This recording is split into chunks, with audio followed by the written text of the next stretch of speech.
Legacy and Remembrance in Andor. The last 3 episodes of Andor Season 2 close a chapter. There's no grand final battle.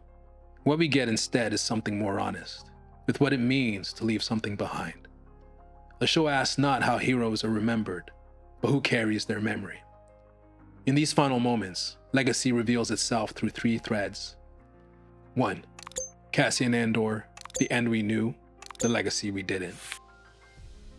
When Rogue One ended, Cassian's death sealed his arc. He was a spy who made the ultimate sacrifice. But Andor revisits that story, repositioning his death not as an ending, but as a pivot to something more. We already knew how he died. What we didn't know was what he left behind. One of the final shots of this series lingers on Bix, holding Cassian's child. And Cassian doesn't know that this future exists. That makes it more powerful, his death, his decision to go back, to stay and fight, to trust others. These weren't grand gestures. They were small, human choices, and they shaped something he'll never witness. Herein lies the tragedy. His life bridges the failure of one order and the birth of something else. The child he leaves behind isn't a symbol. It's not even a political act. It reframes his sacrifice in Rogue One as an act of generative resistance. And Cassian's legacy lives not because he planned it. It survives because his actions gave others the space to begin again.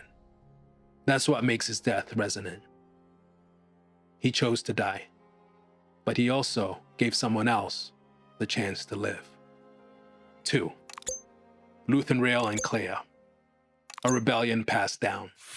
Luthen Rael never wanted to be remembered. That was his strength and his curse.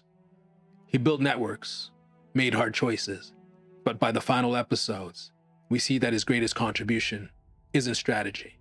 His greatest contribution to the rebellion is Kleya.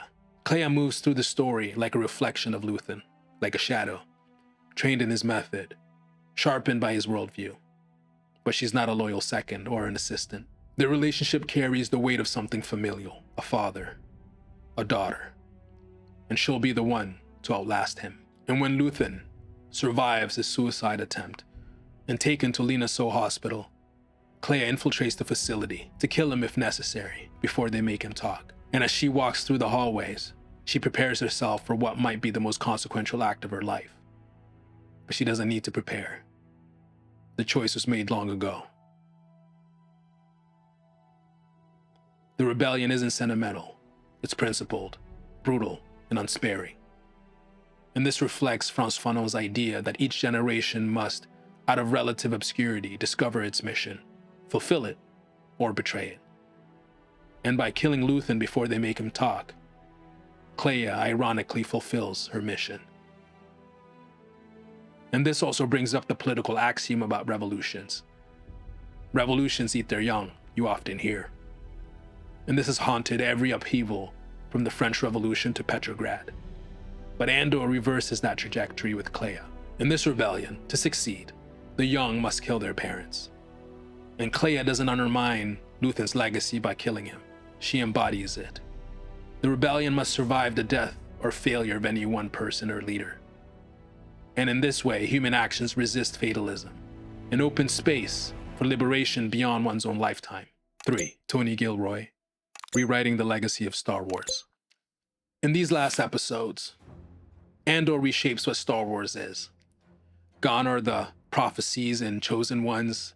In their place stand tired workers, scattered dissidents, and people too exhausted to dream, but still moving, still willing to fight. This marks a break from Star Wars' mythic structure, where the original trilogy relied on dynasties and destinies. Andor builds on a collective effort. German theorist Oscar Necht once described political memory as a living organism, sustained not through story, but through active reinterpretation. And that's what Andor does. It serves as a rebellion against the traditional Star Wars canon, both in its narrative structure and its thematic focus, becoming a meta-commentary on the franchise itself. And Tony Gilroy operates as a rebel within that Star Wars ecosystem. He doesn't treat the canon as sacred text, unlike creatives such as Gareth Edwards, Dave Filoni, or J.J. Abrams, who often approach the universe with a deep reverence or a sense of stewardship. In Tony's own words, you should be able to watch the show and not give a shit about Star Wars, ever, or have ever seen any Star Wars. Now, that posture is a form of insurgency. Tony resists the gravitational pull of nostalgia, and this is precisely why Andor works so brilliantly.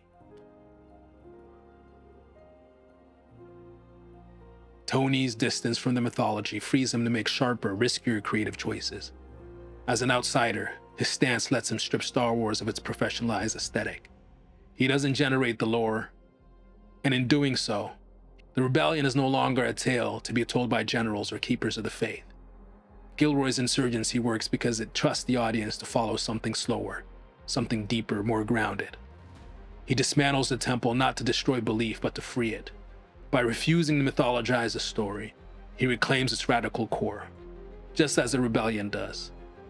Andor teaches that rebellion does not need permission from canon or the past, which would force it to be stuck in its own quagmire. It needs only people willing to risk everything and build something that can outlast them. Like Luthen preparing Kleya, Gilroy's greatest act may be making space for the next generation of creators, to step in without reverence, without fear, not to serve canon, but to question it, enhance it, not to preserve the story, but to keep it alive. In this last act of Season 2, Cassian walks towards his death in Rogue One, but Andor redefines what he walks away from. Luthen dies, not in defeat, but in recognition that he's no longer essential, that he is a liability. Kleya stands where he once did, not because she was chosen, but because she chooses herself and her role in the rebellion. And the show reveals to us that rebellion is not preserved in stone, it's preserved in people. It doesn't survive through stories told by those who won.